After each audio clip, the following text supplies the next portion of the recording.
Welcome to Fox Soul's Black Report, your daily source for Black news, views, and, of course, opinions. Today is Friday, September 16th, and I'm Mimi Brown. I'm Demi Lobo, and on today's report, we begin our show with updates on Brittney Griner. As the public is wondering, what is President Joe Biden doing? Well, her family has their first meeting with the president, a sit-down that is long overdue, as the WNBA star is currently detained in Russia. Meanwhile, the White House is firing back at Texas Governor Greg Abbott after he sent hundreds of migrants to the vice president's front door. What we're hearing from lawmakers who say that those migrants were lied to about where they were going. Then, a survivor of a church bombing nearly 60 years ago is still waiting to be compensated after her body was left disfigured. A part of her body was left disfigured. Soulmates, we have that story for you. Plus, Cicely Tyson is getting her own street in a city in New York, and Kanye West, he's blasting the Gap yet again, but this time on national TV. Soulmates, we have all of that and so much more. This is our voice and our truth, so let's talk about it.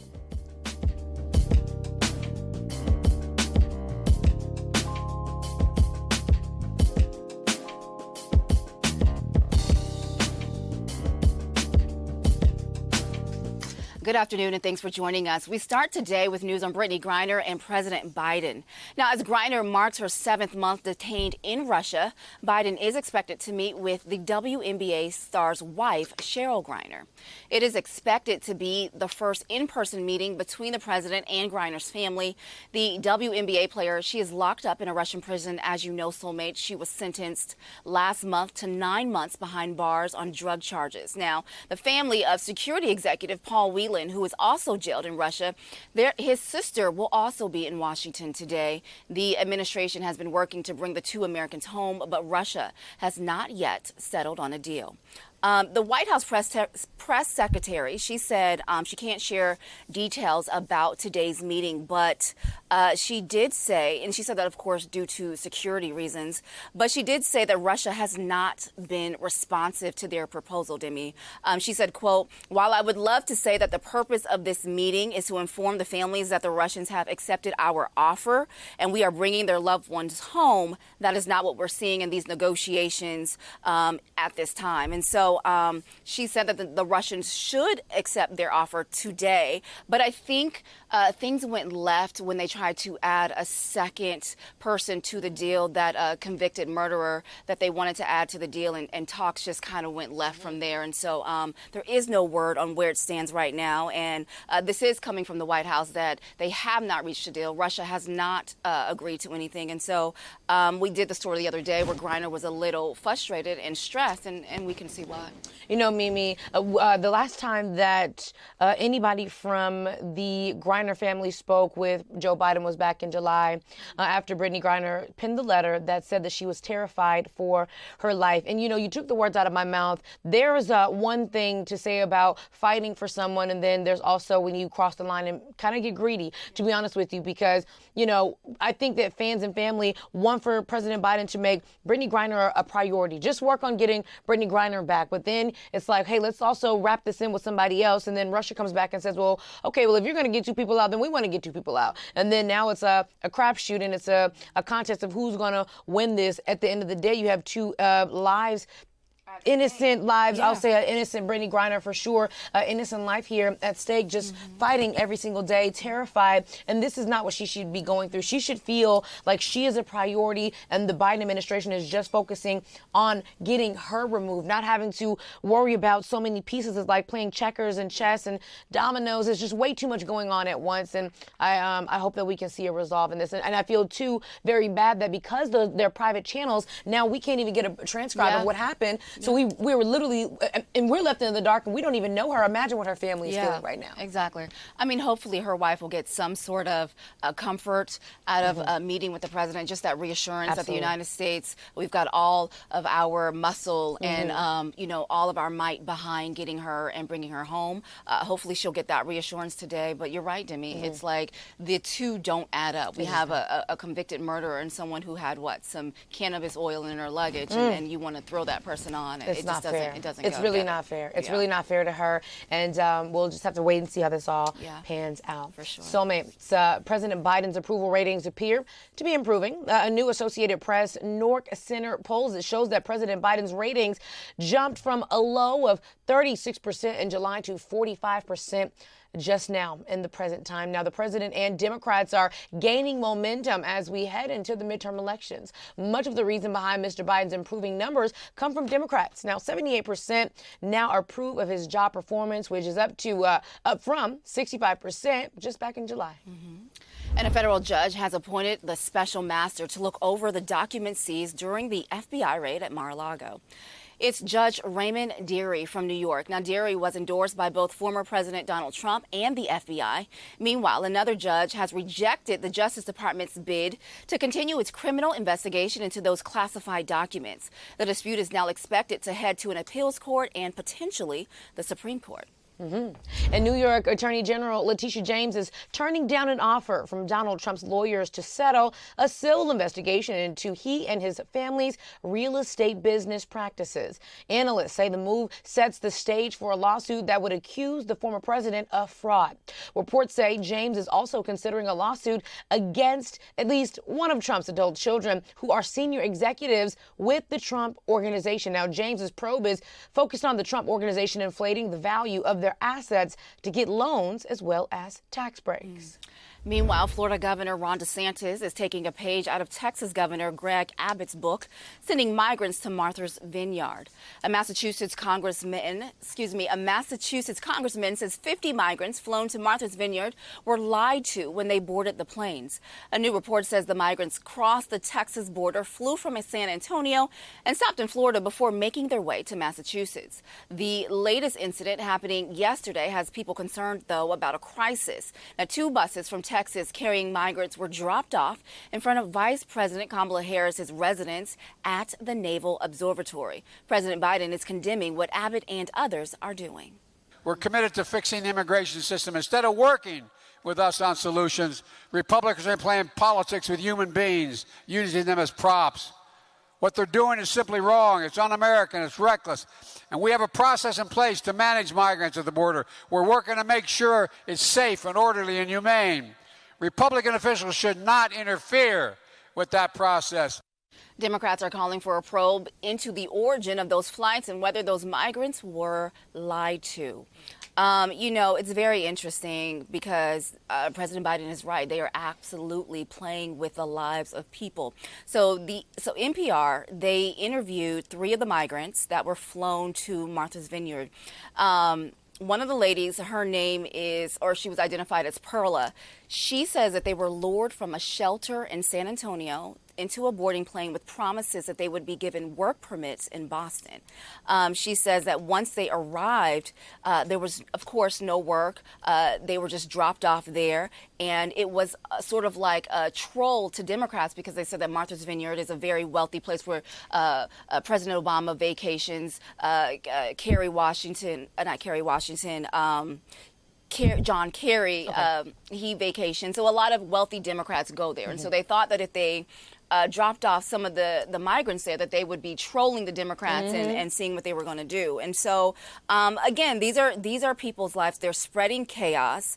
They are lying to people. The lady said, well, why would you go if you didn't have anything set up? And she said, well, if you have no money, no prospects, and someone of stature is telling you that they're going to provide for you in another town, get you a work permit and everything like that, so you're going to get up and go. And so now the same people who are in Martha's Vineyard, they have now been moved to a military base, given shelter, and Martha's Vineyard, to their credit, they came out and they donated water and food and everything to those people to make sure that they had what they needed.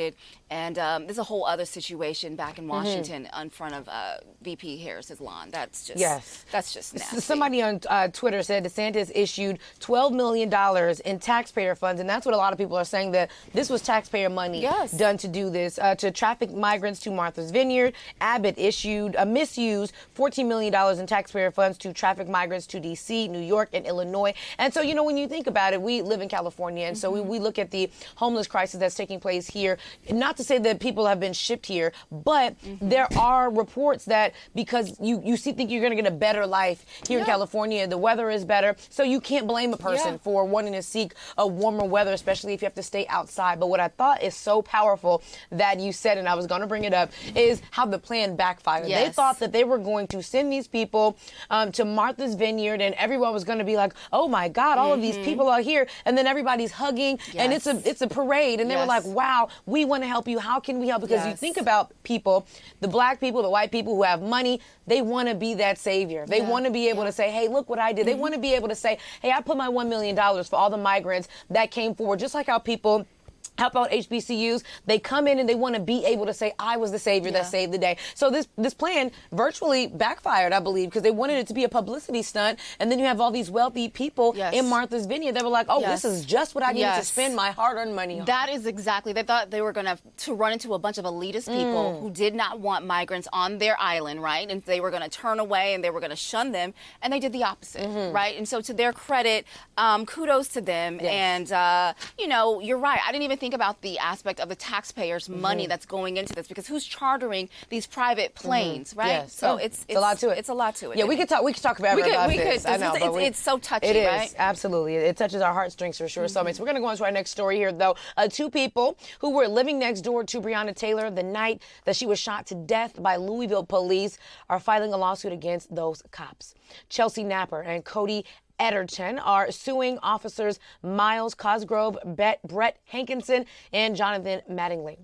Now, those residents say that bullets that were fired into Taylor's apartment wound up inside their homes. In the suit, they argue former officer Kelly Goodlet's recent guilty plea proves the allegations of the lawsuit are true. And scientists trying to identify victims of the Tulsa race massacre are planning to extract more DNA from recently reburied remains. The scientists have discovered exhumed remains from a local Tulsa cemetery last year. Those remains, which were buried in unmarked graves in 1921, will be exhumed again for additional DNA samples. Scientists say they will conduct soil testing at 2 sites along the Arkansas River, where victims of the massacre are believed to have been buried in mass graves. Cedric the Entertainer is going to bat for Georgia Senator Raphael Warnock in his election fight against Herschel Walker. Listen, we got big election stuff coming up right now. I need everybody to get involved. We got to stop. We got to fight against the ignorance that's going on out there, especially in the state of Georgia. Lord, they said life is like a box of chocolates. Well, Hershey's Walker is one of these chocolates that you don't want. You know, the ones where you get a box of chocolate and you be like, ugh, that's him. I mean, the man is ridiculous, dog. I mean, some of the stuff he's saying, we just got to be very concerned about the educational system, one. Two, we already got senators that's like, Marjorie Taylor, that's crazy than a mug. We don't need to add no more crazy to that mix. You hear me? Walker has been the butt of jokes on political comedy shows for his confusing answers to questions. Now, it's been a seesaw battle on the polls for both men. The latest Quinnipiac poll has Warnock with a 6-point lead over Walker with 52% to 46%. Now, I will say I love me some Cedric the Entertainer, but when I saw this video, I wasn't sure if it was a comedy sketch.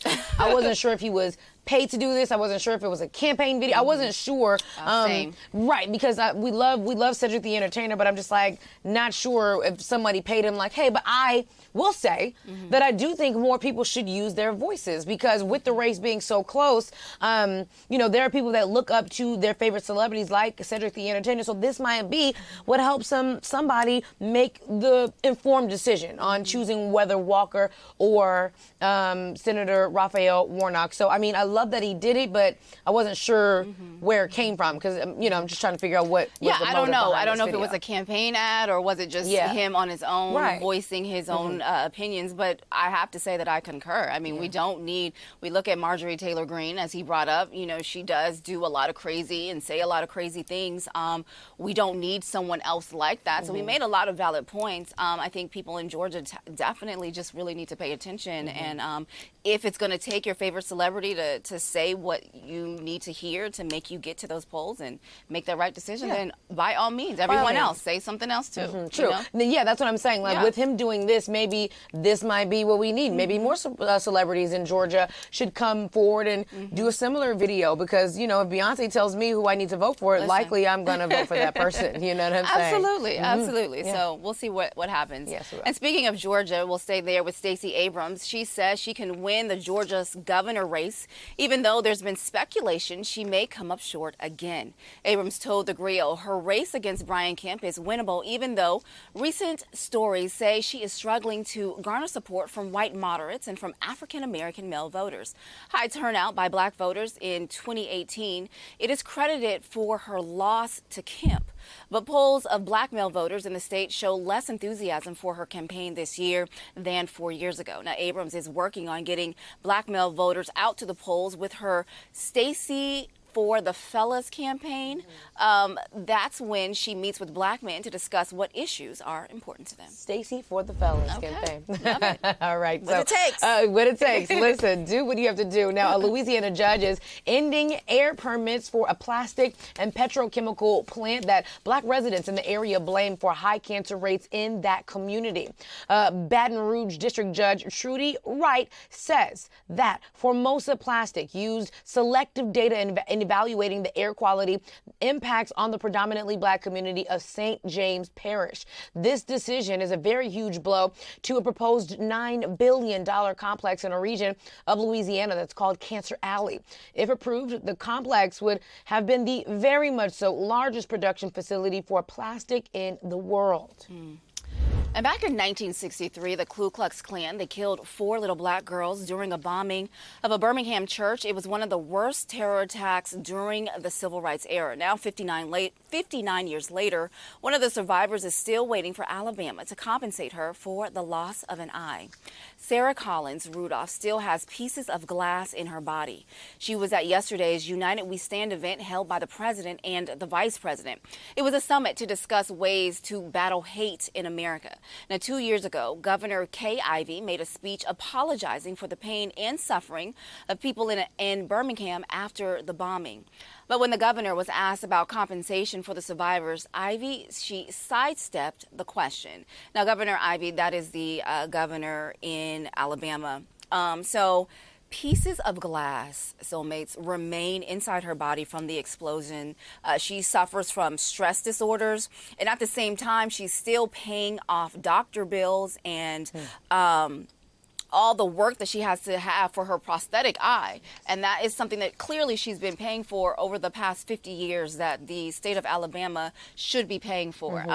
When you put this in perspective, if we think about the victims of 9/11, they got paid. If we think about the victims of the Boston Massacre during the marathon, they got paid.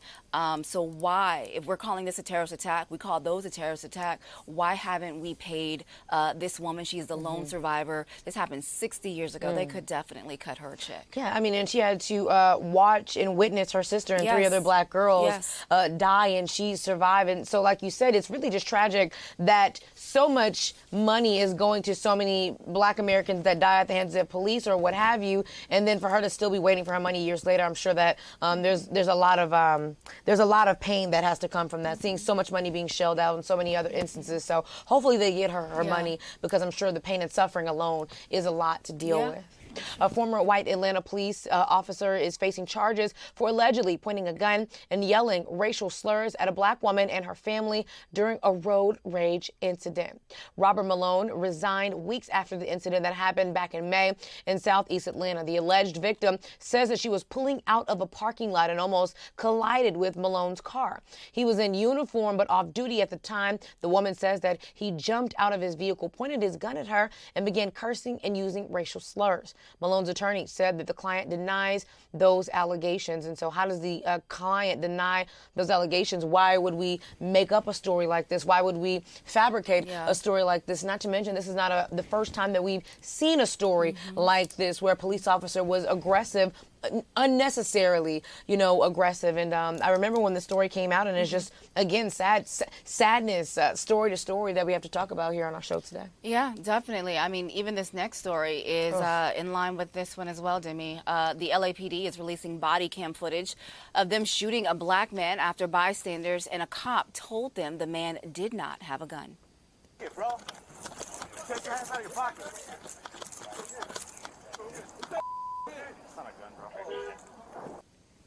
The 12-minute video shows cops approach 39-year-old Jermaine Petit as he walks down a South LA street. They tell him to stop and drop the weapon. When he doesn't drop the object, they fire on the man. On the tape, one officer tells his partner the object is not a gun just before Petit is shot.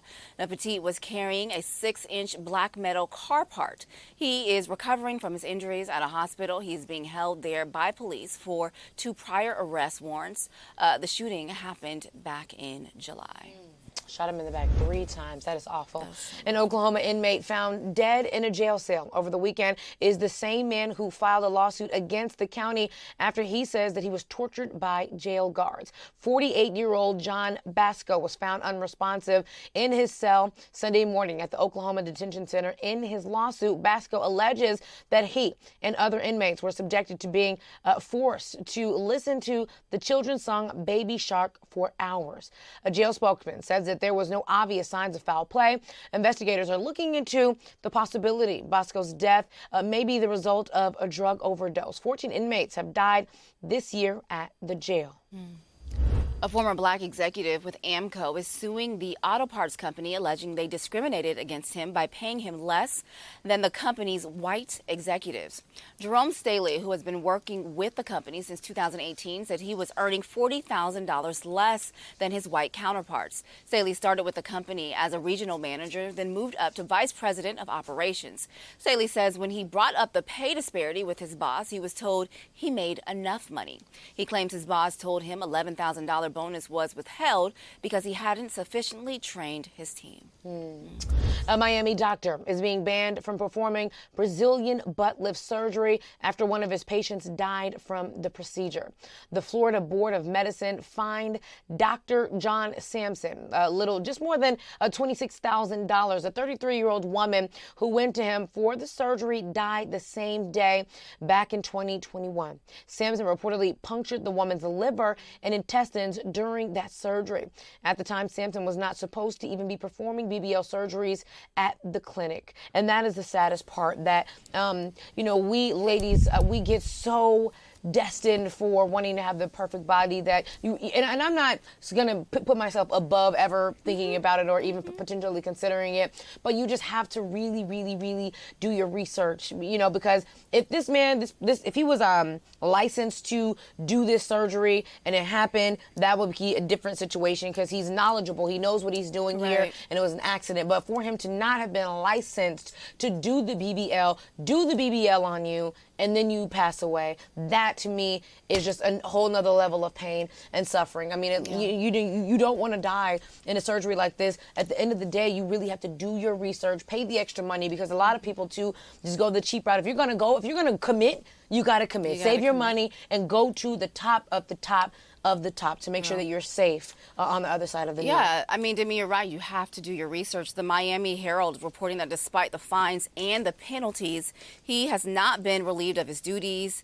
And he will be able to keep his medical license, which expires in January of 2023. So that just to say, you don't know who these people are. Like, you have to do your research. You have to look into them because he's still there. Yeah. You may go there. He may be having a sale on something that you want, or it might be in your price range, not knowing all this back information on him and the things that have happened, and you become another victim. Yes, and just last point here is to do your research as well, to find out stories like this, because like you said, him being back on the floor, someone's not going to know that this happened. And so do your research. If you see any bad review about a doctor, believe it, run immediately and find you someone else, because I'm not above thinking that a little lipo would not work for me, let me tell you, okay? But my point here is that if I do go through with something like that, it's going to be the top of the top, the very top. Gotta find the top. Gotta do your research. Absolutely.